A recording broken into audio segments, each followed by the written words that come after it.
Na mwatongo imangu atanio ya Azimio One Kenya matongo iwe ni umutongo wa chama cha Wiper Stephen Kalonzo wa Musyoka ni maumia ukulio kula kwe serikali kana kula kwe Minister Muveani wa Wemi Mithika Linturi atie wea atana ngudhulwa nenza ma ila isakuyo kana yolotwa ni kana kwithiwa kunikila uvuku wake ona uyovo matongo iwe ni Kalonzo ingini mavikia kwithiwa mayenda serikali itangase kana mbua ila yende kuwa kwa oyu na ila yetete mwisho munene kwa enendi ni mbua ya mwisho na ndi livoti yake Danu Mwongela.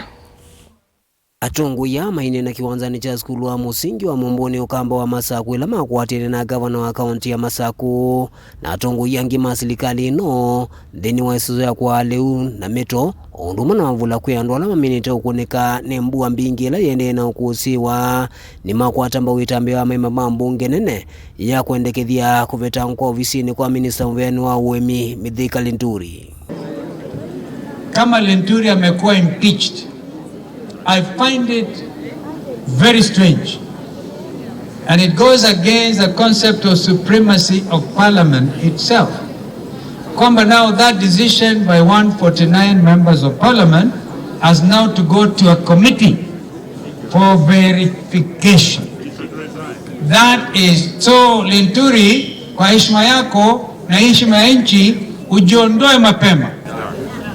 Yani kama waziri wako ananuka kiasi hicho, ndio tunasema sisi kama wana Azimio, we have been saying it.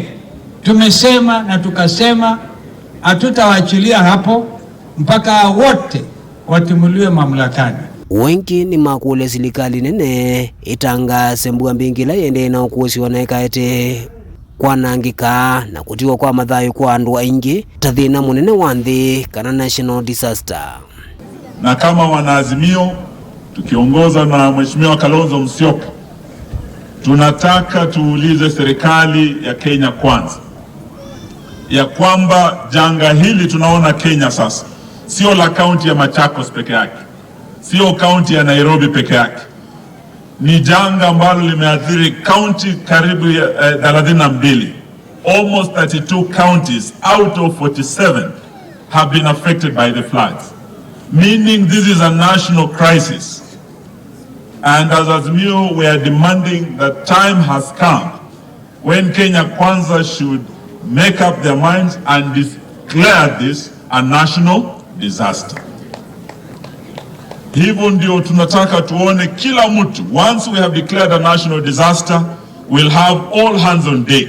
Both state and non-state actors would come in. These floods are a national disaster, but we have a regime that is already a national disaster. So they cannot be able to declare anything else a disaster. Kwa sababu wao wenyewe, they are actually a disaster.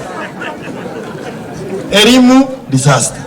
Health, disaster. Kazi, disaster. Fertilizer, disaster. Edible oil, disaster. Airport, disaster.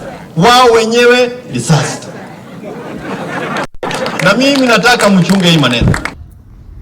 Nivinda nivala na gavana wa kaunti ya Masaku waelezekana nimekwendea na ukwati na ANND na kumanenga utethio ndaendea na ukulia unasingwata niyo ingi siendea na umutethesia nikenda alama minite kwa nangi kwa nino mama vikio kwa tamawikalo endangered.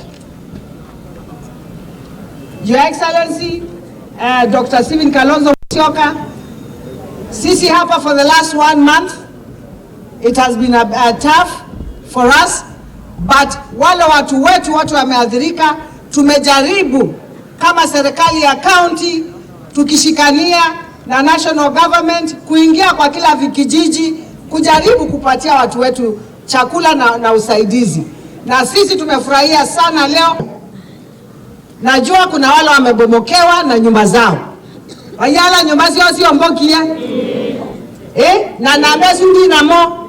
Ando asuti ambao manenga mabati na ambao na kusaidia wananchi. Na karibu sub-county zote sikiwa 9, at least kuna wale wameadhirika. Na Your Excellency the Governor, Mungu aendelee kukusidishia hiyo nguvu. kwa sababu tumekuwa kule Mavoko, tumejua ile inaendelea Matungulu, tumejua ile inaendelea upande wa Mwala, including even sometimes bringing a chopper to airlift people marooned by water. Daniel Mwonkela, Mutongo TV, kuma wa kiwanzani cha skulu wa musingi wa Momboni kauntini ya Masaku.